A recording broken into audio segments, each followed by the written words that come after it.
Bien. Nous continuons les cours de Yaakov en espérant que cette fois-ci, il n'y aura pas d'incident technique et que le MP3 enregistrera tout le cours. Donc la Gemara que nous étudions est dans Brachot. Nous continuons donc Brachot, Daf, Mem Zain, Tano Rabbanan. Nos maîtres nous ont enseigné. Eze Amaretz. Qui est le Amaretz? Alors, la notion de Amaretz, c'est très précis. C'est vraiment formidable comme la chante des Chazal est précis. Amaretz, c'est le peuple de la terre. Ça veut dire que celui justement qui est d'une humanité qui est l'expression de la terre. Amaretz, contrairement au Talmid Chacham, serait la figure humaine de celui qui n'aurait pas de lien en vérité avec la transcendance, qui serait complètement structuré, manipulé par la notion terrestre, par la terre. Il est le peuple de la terre. Ça veut dire que ses réactions psychologiques, psychiques, sa pensée, il peut avoir des pensées d'ailleurs très sophistiquées, le Amaretz. Mais en fin de compte, c'est un animal social, un animal naturel. Il n'a pas de lien avec la parole transcendante. C'est ça le Amaretz. Alors justement, la Gemara, elle va définir plusieurs figures de la Amaretzut. Alors la Gemara, elle dit, Tanu Rabbanan, Eze ou Amaretz, qui est le Amaretz? La Gemara dit, Kol she'eno korek kriyat shema shachit v'arvit. Tout celui qui ne dit pas le Shema Israël le soir et le matin, ça, c'est d'Ivrei Rabbi Eliezer, c'est lui qui est un Amaretz. Pourquoi est-ce que c'est un Amaretz? Parce qu'il il ne lit pas le Shema Israël le soir et le matin.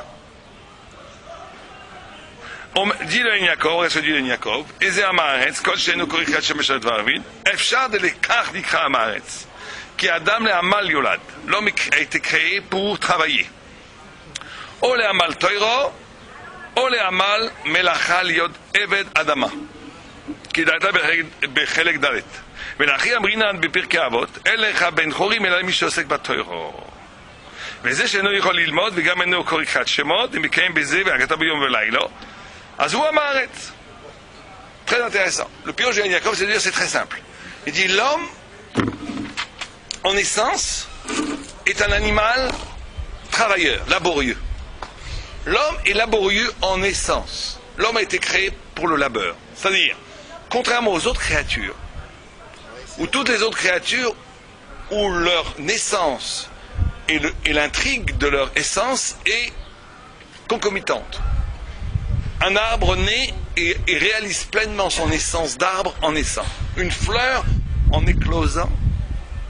Et en même temps, elle naît, c'est la naissance de la fleur, mais c'est en même temps l'essence de la fleur qui se dévoile dans cette naissance.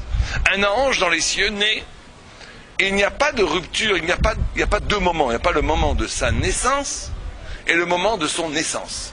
La naissance, la Leda, et le Etzem et le Tachlit sont le même.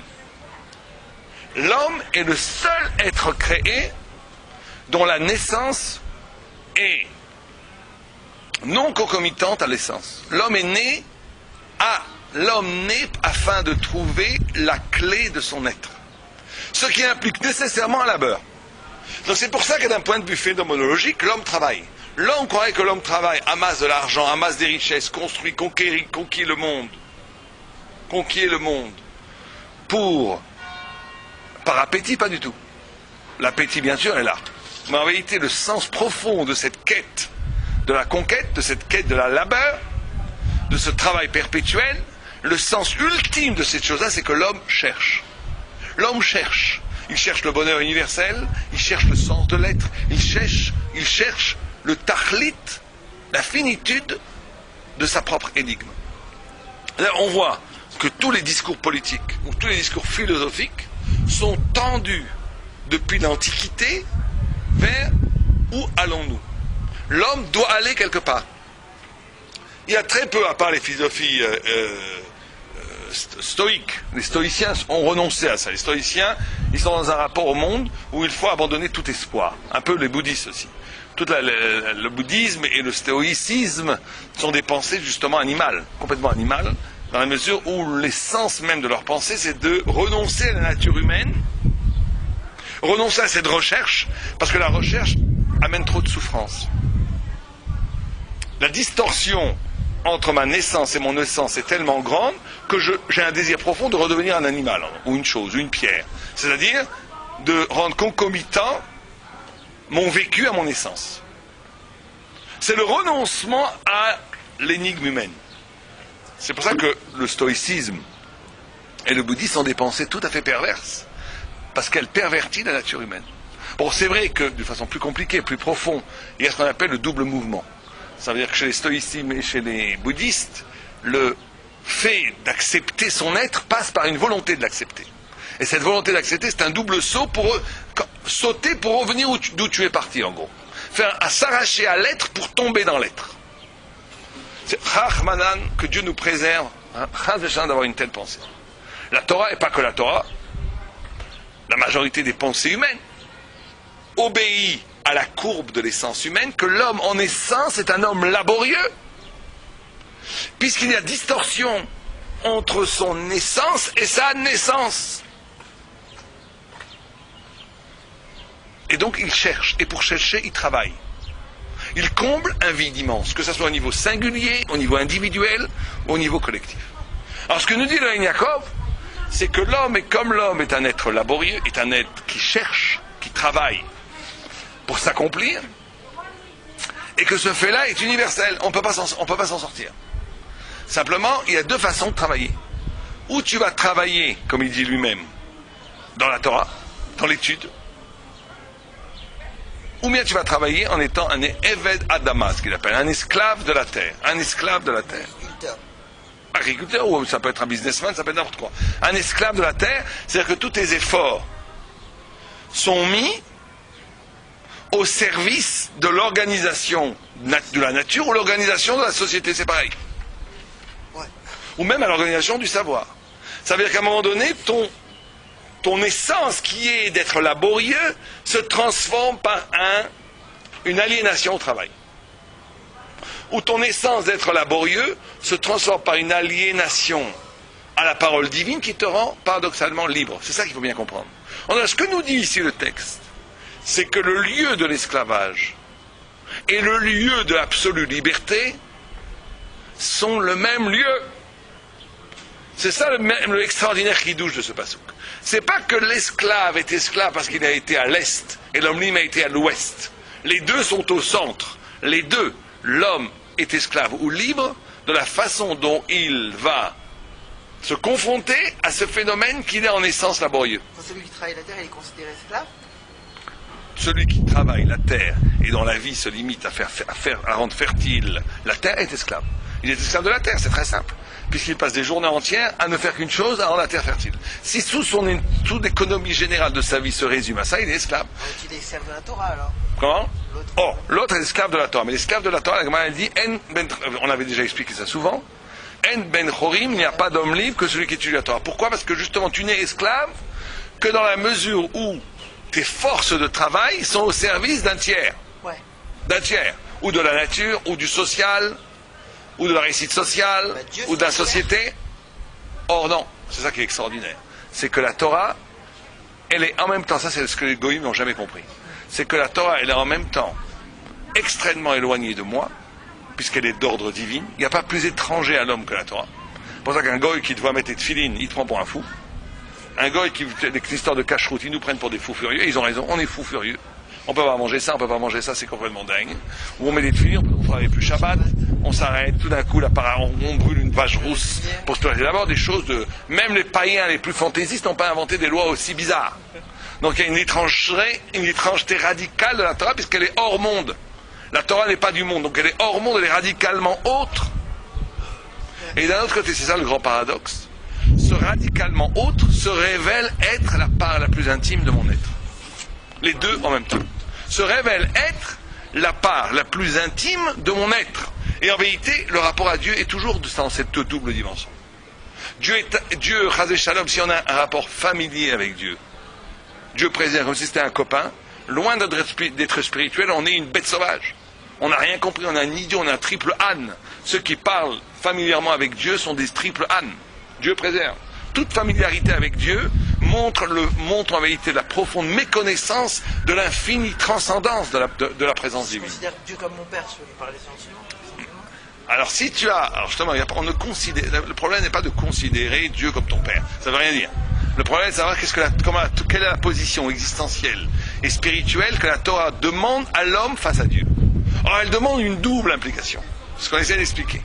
Elle demande une double relation. Une relation qui est faite d'un respect infini, c'est Yirat Hashem. C'est la notion de la crainte de Dieu. La crainte met la distance. La distance qui peut être traduite de façon plus poétique comme la pudeur, l'élégance. L'élégance de la noblesse qui fait qu'on n'est pas familier avec quelqu'un qui est infiniment plus grand que toi. Parce que quelqu'un qui est familier avec quelqu'un qui est infiniment plus grand que lui, ça ne montre qu'une chose, sa bêtise. Oui. Ça ne montre une chose que sa bêtise.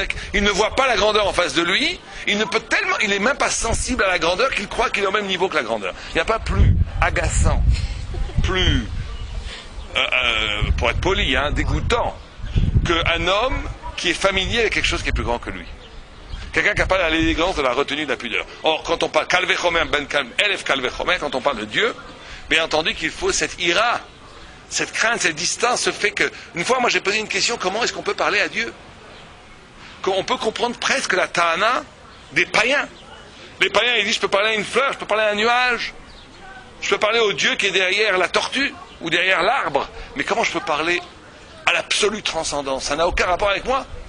C'est ça le vice profond de l'idolâtrie. Pourquoi est-ce que les idolâtres, et même les chrétiens, ont besoin d'incarner le Dieu dans la chair d'un homme chas v'shalom? Pourquoi est-ce qu'ils ont besoin de ça? Parce qu'ils ont besoin de ça, parce qu'ils ne considèrent la proximité avec le divin que dans l'identité, que dans le fait que je peux avoir quelque chose qui me ressemble. Ouais. Or, le judaïsme pose le double concept paradoxal. Et on va expliquer comment ce paradoxe peut exister. C'est que d'un côté, Dieu est infiniment loin, pas loin, mais plutôt infiniment transcendant. C'est-à-dire qu'il est au-delà de toutes les figures de l'être, puisqu'il est le créateur de l'être. Comme j'explique aux enfants, un peintre qui ferait un dessin magnifique, si les éléments du dessin avaient conscience, il n'aurait une conscience qu'à double dimension. Qu'à l'espace de double dimension, il ne peut pas concevoir la triple dimension qu'est leur créateur. Pour la triple dimension ne veut rien dire, puisqu'ils habitent dans un monde où tout est double dimension.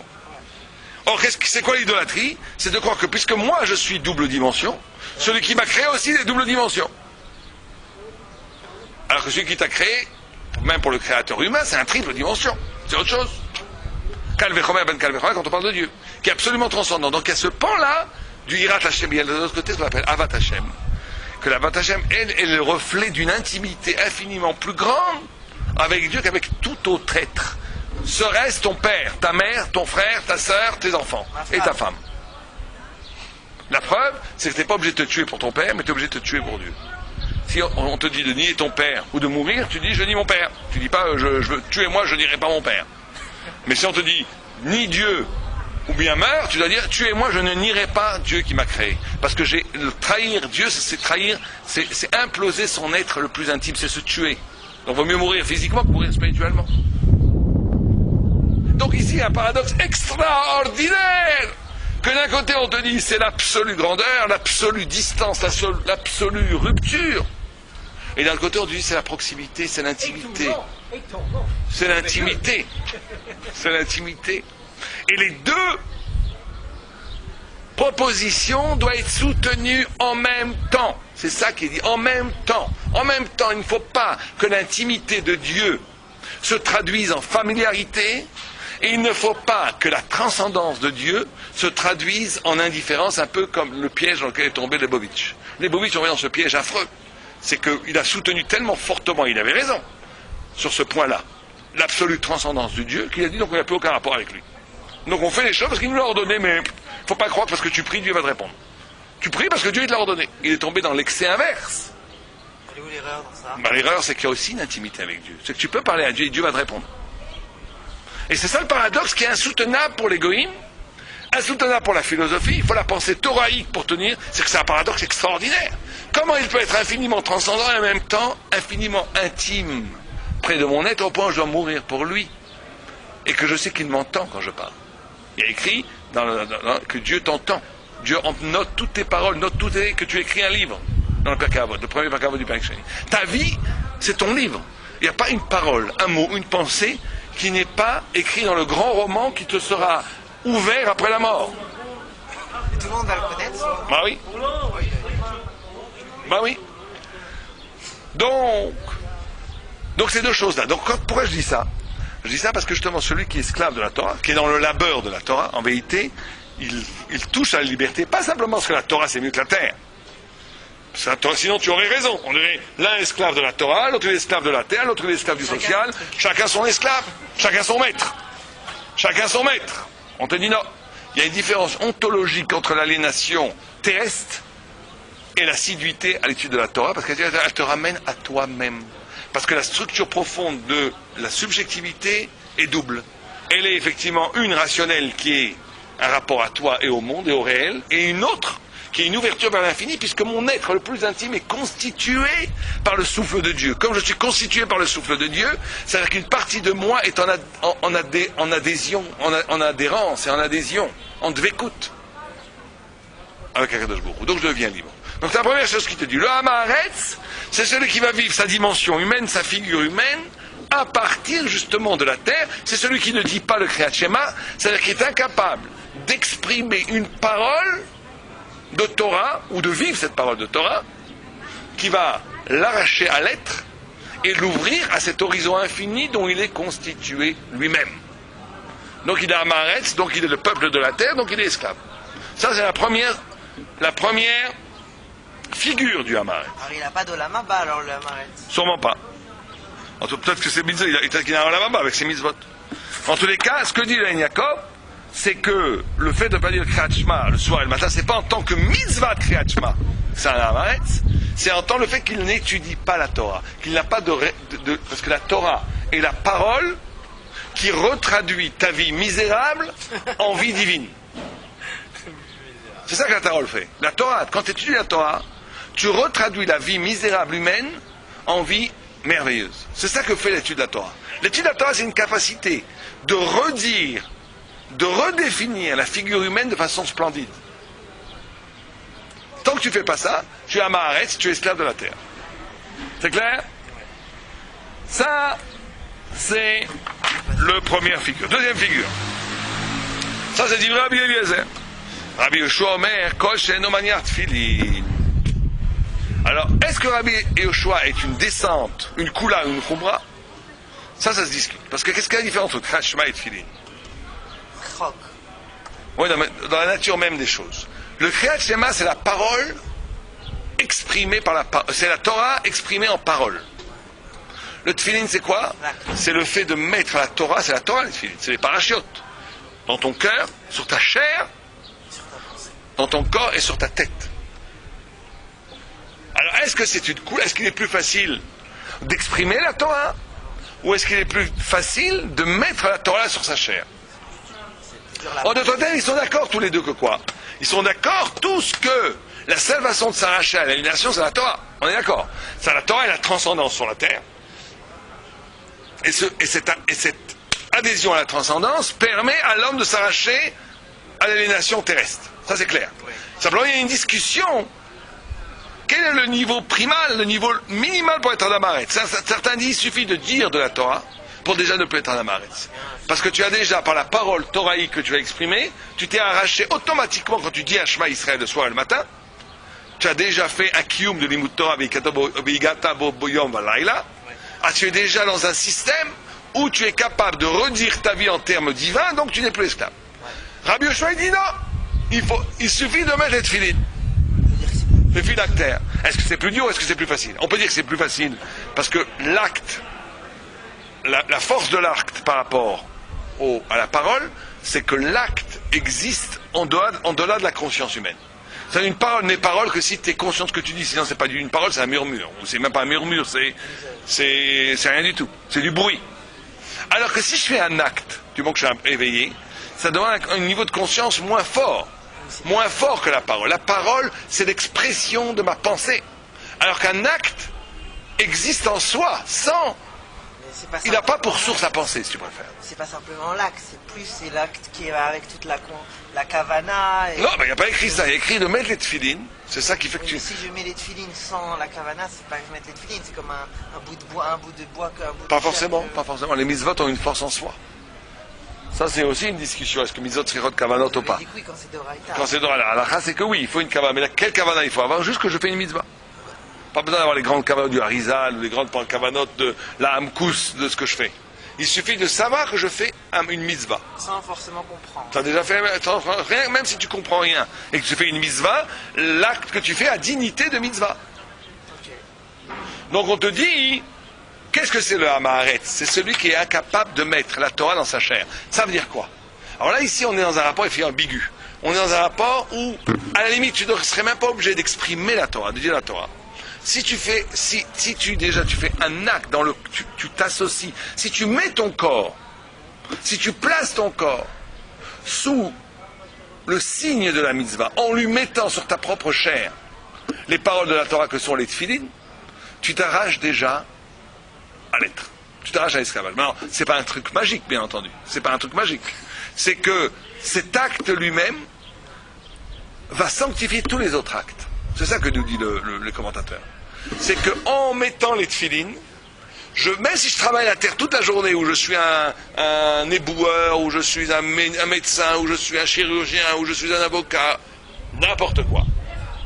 Mais il suffit d'un acte par jour, et c'est très important ça. Il suffit d'un acte par jour où je définis, où je donne à l'acte, à l'activité humaine, à ce hamal, une possibilité de s'exprimer toraïquement, c'est-à-dire spirituellement, pour que ça va sanctifier tous les autres actes, même si tous les autres actes sont des actes purement terrestres. En d'autres termes, en mettant les tefilines, et n'oubliez pas que les tefilines, c'est le cœur, c'est les 7 jours de la semaine, puis que les 7 anneaux que l'on fait sur le bras sont par rapport aux 7 jours du travail. C'est sur la tête, la pensée, c'est l'anneau. Shabbat Menoucha, t'as raison, mais il y en a qui font 6, les 7 jours de la semaine, etc. Mais est-ce que, ça veut dire qu'ici on te dit un grand secret. On te dit, il suffit dans la journée, une fois, de prendre conscience que l'activité humaine est une activité qui peut rejoindre, qui peut être le signe d'un sens du l'au-delà, pour que tous les autres actes que tu fais en soient transformés. Il suffit d'un acte par jour. Parce que en faisant cet acte, tu dis que le corps humain, dans sa corporalité, dans sa gestuelle corporelle, dans la gestuelle physique du corps, il est capable, lui aussi, de t'ouvrir au sens et à l'infini. Quand tu dis ça, tu dis alors l'acte n'est plus que l'expression de la terre. C'est plus que ça. Et donc même quand après je laboure, je fauche, quand même après je puise de l'eau du puits, mon acte a une autre signification, le même acte. Le même acte. Mais il faut pour ça que tu sois capable, une fois dans la journée, de faire un acte divin.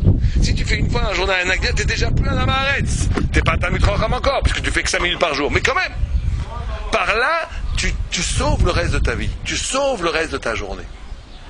Parce que sinon, si l'acte n'est que si tu dis que l'acte, tu montres que le corps et la gestuelle du corps et le labeur du corps n'est pas qu'au service de la terre. S'il n'est pas qu'au service de la terre, s'il est au service d'autre chose, c'est-à-dire que même quand tu fais quelque chose qui a lieu, ou tu extrais, ou que tu travailles pour la terre, ce acte lui-même est sauvé. Ça, c'est la deuxième phase. Est-ce que c'est plus difficile ou moins difficile que la parole de Rabbi Eliezer? J'en sais rien. En tous les cas, c'est deux figures d'Hamaharetz. La première figure d'Hamaharetz, et Hamaharetz est complètement esclave de la matière pour Rabbi Eliezer, celui qui est incapable de pas dire une parole de Torah. Il faut au moins dire une parole de Torah par jour pour donner à sa vie un sens. Pour Rabbi Yeshua, il ne s'agit pas de parler, c'est même pas la peine de parler. Il s'agit de faire un acte, une fois, même 2 minutes par jour, où cet acte a un autre sens que le sens utilitaire ou alimentaire que la plupart de l'humanité fait toute la journée. La gestuelle affolante de l'humanité. On pourrait faire un film comme ça où on montrerait des milliers d'images, comment les hommes s'occupent. C'est un mal incroyable. On voit très peu d'hommes comme un lion. Tu vas sur une clairière en Afrique, tu vois un lion qui est là pendant des heures, à se prélasser. Il est dans un rapport. Même celui qui se bronze, il fait un acte d'amal. Il se bronze pour plaire. Il n'est pas dans la délectation de l'instant. Il vient, même celui qui se bronze, il travaille. Il travaille et se rend esthétiquement, socialement acceptable. Mais celui qui dort, il dort pour se récupérer des forces pour travailler dehors, etc., etc. C'est très dur d'avoir un vrai détachement de l'être. Très très dur. Mais alors on te dit, pour échapper à cette aliénation de la course folle de l'acte, fais au moins un acte par jour qui est séparé, qui est kadosh, qui est transcendant. Un acte par jour. Ou une parole par jour. Rabbi Eliezer, c'est une parole par jour. Rabbi Yoshua, c'est un acte par jour. Rabbi Nathan Omer, Koshel lo mezouza, alpitro. Ça s'éloigne, tu vois. Au début, la parole. Pour ça, je pense que c'est un allègement, une coula. Au début, la parole, Rabbi Eliezer, la parole. La parole, c'est proche de l'âme. Rabbi Yoshua, l'acte, c'est le corps, c'est déjà un éloignement par rapport à l'âme. Rabbi Nathan, carrément, il te dit, alors là, c'est vraiment très cool. Et Ben Azaï. Oh, c'est rare. Oh, t'as raison. Koshel lo tzitzit bebigdo. Très dur. C'est très facile. Chez notre tzitzit bebigdo, c'est plus facile que les tefilines. Et après, Rabbi Nathan, c'est encore plus facile. Celui qui n'a pas de mezouza, ça porte. Alors, Ben Azaï dit tzitzit, ça c'est très simple. C'est-à-dire que le Talmud Chacham et Amaharetz, alors l'idée est très forte, et Amaharetz, celui qui, dans l'apparence des autres, se conforme absolument au monde. C'est ça. L'aliénation passe par la mode. Pour Ben Azaï, l'aliénation passe par la mode. C'est aussi simple que ça. C'est-à-dire tes habits sont une prison pour Ben Azaï. L'habit lui-même te définit, te réduit à un statut social, à un statut de jeunesse ou de vieux, à un statut de qui tu es. Et tu vas te définir par rapport à tes habits. Et cette définition quand même va complètement te limiter. Ça se passe dans toutes les sociétés, dans tous les temps de l'histoire. L'habit était un signe de la hiérarchie sociale dans les temps antiques. Aujourd'hui, l'habit est une appartenance à un courant du social. Et ça veut dire qu'à ce moment-là, tu te réduis complètement ta dimension universelle en te limitant au signe que l'habit établit. C'est ça le Hamaretz. Le Hamaretz, c'est celui qui suit la mode. C'est celui qui ne suit que la mode. C'est celui qui est complètement obnubilé par le regard de l'autre. Il devient de l'habit, il devient de l'étoffe. Il devient quelqu'un qui n'est que ce que la société veut qu'il soit. La société veut que je porte des jeans, je porterai des jeans. La société veut que je porte un costume 3 pièces pour être accepté dans la société, je porterai un costume. C'est l'esclavage par l'habit. On te dit, les tzitzit, c'est le secret qui te dit au cœur même de l'habit, mais le signe de la divinité. C'est ça le tzitzit, le rappel des mitzvot dans l'habit. C'est au rythme de la cassure. On te casse l'aliénation sociale par l'habit, c'est très fort. Mais tu vois, ici, on s'éloigne. Il suffit un tout petit peu d'avoir une résistance au diktat social de l'habit pour ne pas être un amaret. Ça demande un effort bien plus grand que mettre les filines. Pas du tout, mettre un Parce que tzitzit. les tefilines, je les mets 5 minutes, le tzitzit, on me Non, mais, toute la journée. mais ça ne demande même pas un acte. Tu mets ton tzitzit, ton habit, il est là et les tzitzit sont déjà dessus. Avant, c'était pas comme aujourd'hui, ils n'avaient pas des talit. Autant la Gemara, leur habit avait leur tzitzit. Oui, mais c'est un signe que tu montes ton judaïsme en permanence. Tout à fait. C'est plus dur que de mettre les tefilines 5 minutes à la maison. Après, tu peux rester goy. Non, là, on t'a pas dit une question de temps ici. Il suffit, même si tu mets 5 minutes de tzitzit, ça suffit. Avant, d'ailleurs, ils portaient les tefilines toute la journée. Autant la Gemara, on portait les tefilines toute la journée. Non, c'est pas une question de temps, 5 minutes toute la journée ici. C'est une question, on passe de la parole qui est plus proche de l'âme. Donc le premier Rabbi Eliezer pense que celui qui n'est pas capable de avoir une parole authentique de Torah tous les jours est un esclave, est un amaretz. Le deuxième, celui qui n'est pas capable de faire un geste transcendant, un geste, pas une parole, est un amaretz, c'est déjà plus facile. Le troisième, celui qui c'est encore en bordure du, c'est même plus toi. La parole c'est toi, c'est ton toi vraiment, la parole c'est vraiment ton toi. Le corps c'est encore un peu toi. Tes habits c'est déjà plus toi. Il suffit que tu mettes, même au niveau de tes habits, des tzitzit pour échapper à la définition d'amaretz. Quatrième niveau, la mezouza. Alors là, c'est le plus cool. C'est extraordinaire parce que c'est, d'après Rav Natan, tous ceux qui ont une mezouza, donc 90% des Israéliens, Baruch Hashem, ne sont pas des amaretz. 95% ne sont pas des amaretz. Non, quoi qu'ils sont, bon, s'il faut créer le Shabbos, le Pharisien, on parle ici du assez. Non, amaretz, ça parle de quelqu'un qui ne fait pas les avérotes. Il ne fait pas les mitzvot. Amaret, c'est quelqu'un qui fait dès que quelqu'un fait Chilul Shabbat, qui transgresse, qui mange des névélotes, il tombe dans la catégorie de Moumar. Ça, c'est pire que Hamaretz. C'est Mouma, c'est un hérétique et tout, on parle pas de ça. On parle de quelqu'un qui fait la Torah, qui respecte en tous les cas le non-commandement, qui ne transgresse pas les paroles de la Torah, mais qui ne fait rien. Alors on te dit, qu'est-ce qu'il faut faire? Quel est le minimum, qui est passif? Quel est le minimum actif pour échapper à la définition du Hamaretz? Un te dit la parole, l'autre te dit l'acte, l'autre te dit les habits, le troisième te dit la mezouza. Encore là- plus dehors. Oh, encore plus dehors. La mezouza, c'est même plus ton habit, c'est même plus de toi, c'est ta maison. Ouais. Mais alors, ici, on te dit quelque chose aussi, ben, tu vois, comme les paroles des sages est exact. C'est pas juste un signe. On parle ici d'aliénation sociale. C'est ça le sujet de la Gemara.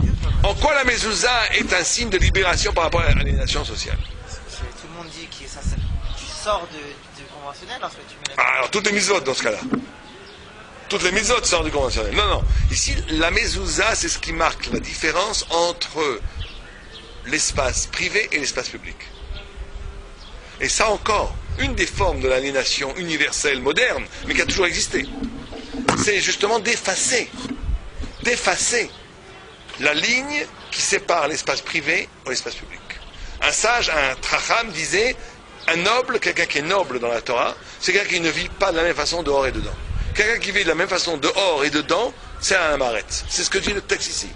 La mezouza, c'est ce qui montre que, le Rambam dit une phrase extraordinaire, il dit que quand tu passes chez toi et tu vois la mezouza, ça doit te réveiller de la tardema, te réveiller de la somnolence idéologique. En quoi? Moi j'ai jamais vu quelqu'un qui... Il dit le chauffard et la mezouza. Il dit le chauffard de te réveiller. Et le chauffard, j'ai vu que ça réveillait un peu. J'ai jamais vu que quelqu'un est passé dans une mezouza, tout d'un coup il faisait tchouva. J'ai jamais vu. Peut-être avant ça existait, aujourd'hui ça n'existe pas. Les gens sont tellement abrutis. Parce qu'on est habitué. On est habitué. Mais le Rambam dit que la mezouza est censée te faire un choc. Oui, parce que c'est Tu ranges une maison, tu dis attends, je passe de l'espace public où règne l'idéologie. quoi, la maison, c'est où règne l'idéologie? Non, l'espace public règne l'idéologie. Dans l'espace public règne le diktat du collectif. Oui. Quand tu rentres dans ta maison, tu dois avoir une maison qui est protégée du diktat du collectif. Ouais. Tu dois avoir une maison qui t'est particulière. Ouais. Alors la catastrophe, c'est que les gens dans la maison, ils reproduisent le collectif. Aussi bien dans la décoration, ou bien la télévision ou Internet. La télévision Internet, c'est l'intrusion massive du collectif, de l'espace collectif, au cœur même du privé.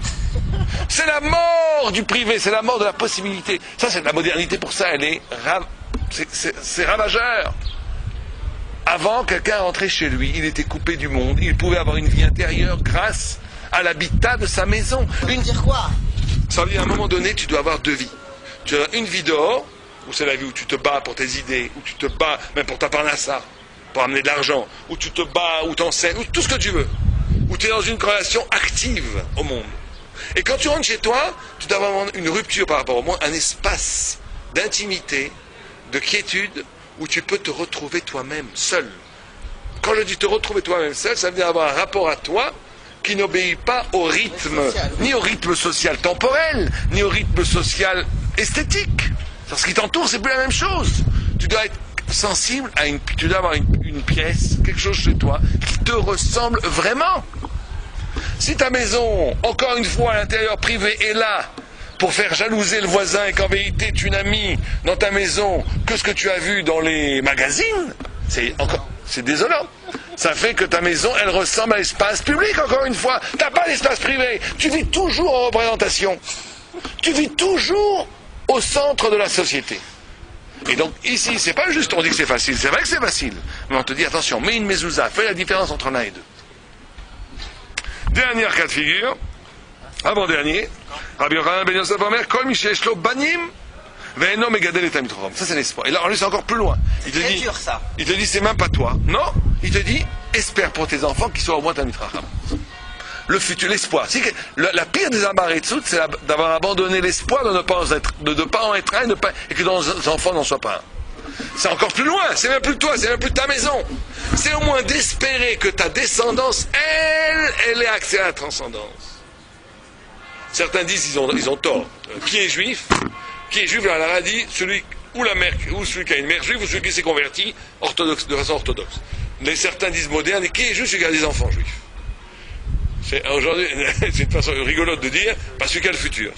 Aujourd'hui, qui est juif vraiment, parce qu'il y a plein de juifs aujourd'hui après Alacham, ils n'ont plus rien de juif. Leurs enfants sont goïms, c'est fini.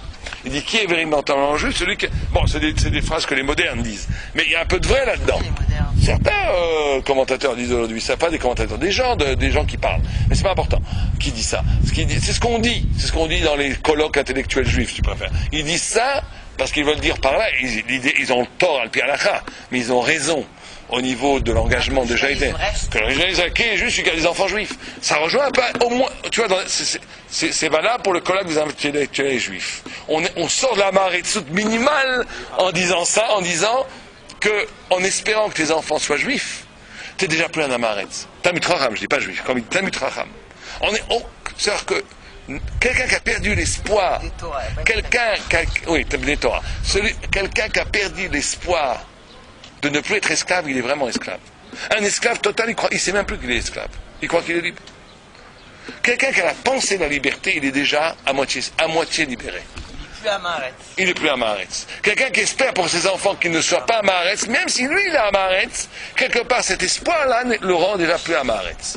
On répond avec cette notion-là d'espoir, elle est fondamentale. On voit par exemple que Rabbi Akiva, quand il est parti étudier la Torah, son beau-père, Kalba Savoie, qui était très très riche, a fait un éder.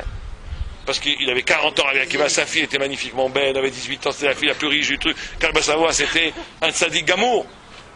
Un tzaddik gamour, etc., etc. Il était riche et tzaddik. Tzaddik gamour, on dit pourquoi il s'appelait Kalba Savoie, parce que chaque il donnait l'argent au pot, c'était un tzaddik, il voulait un Talmid Chacham. Il était un petit peu Talmid Chacham, il voulait un Talmid Chacham pour sa fille, normal. Il voit un berger de 40 ans, Bal Tshuva, qui a 23 ans de plus que sa fille, qui a jamais étudié, qui est en train de, avec les bergers, qui prend sa fille. Qu'est-ce qu'il a fait? Divorcé ou veuf, puisqu'il avait déjà un enfant, Rabbi Akiva. Ah bon? Imagine-toi, oui, Rabbi Akiva a eu 3 femmes. Il a eu Rachel, la tzaddikat absolue, la fille de Kalba Savoie. On sait qu'il avait eu une femme avant, puisqu'on dit que son fils l'a aidé quand elle est décidée à la yeshiva. Et il a eu la 3e femme, c'est la Guillorette, par laquelle il est devenu très riche, très très belle. Après que Rachel soit morte, il s'est marié avec la femme de Tournorofou Saracha. Non. Bah oui, quand il a vu, il a crié, il a pleuré, il a craché. Il a ri parce qu'il a vu en prophétie, il était Goya. Hein. Rabbi Akiva, le Gadol Hador, il a dit, je vois qu'un jour je me marierai avec toi. Imagine un jour un Gadol Hador qui dit ça à une Goya. Ça passerait pas. Je vois qu'un jour je me marierai avec toi. Il a pleuré parce qu'il a dit, toute ta beauté un jour sera dévorée par les vers. Et il a craché pour dire que tout ça est de toute façon sans importance. Enfin bon, ça c'est la grandeur de Rabbi Akiva. Mais en tous les cas, alors on disait qu'il a fait un éder, Kalba Savoie, pour interdire tous ses biens à Rabbi Akiva. Or quand après 24 ans il est revenu l'immense Rabbi Akiva, on a été matière le Neder. Il a dit, si tu avais su que ton genre serait un Gadol Hador, est-ce que... Alors comme ça qu'on annule un Neder, un serment. Or les Tosfot sur le Makom, ils posent une question, ils disent, mais attends, quand il a fait le serment, c'est un Amaretz, Rabbi Akiva. Alors tu ne peux pas être poter un Neder pour un Olad. Tu ne peux poter un Neder que quand, au moment où tu as fait le Neder, tu ne savais pas quelque chose. Ah là, c'est un nouvel homme? Non, ça c'est un nouvel élément qui est venu après. Par exemple, tu dis, voilà, j'interdis à cet homme de boire mon eau. Tout à coup, on te dit, si tu savais que c'était ton père, tu l'aurais fait? Non. Alors ça annule le Neder. Mais si on dit, si tu savais que 10 ans plus tard, il allait devenir un mec bien, est-ce que tu l'aurais fait?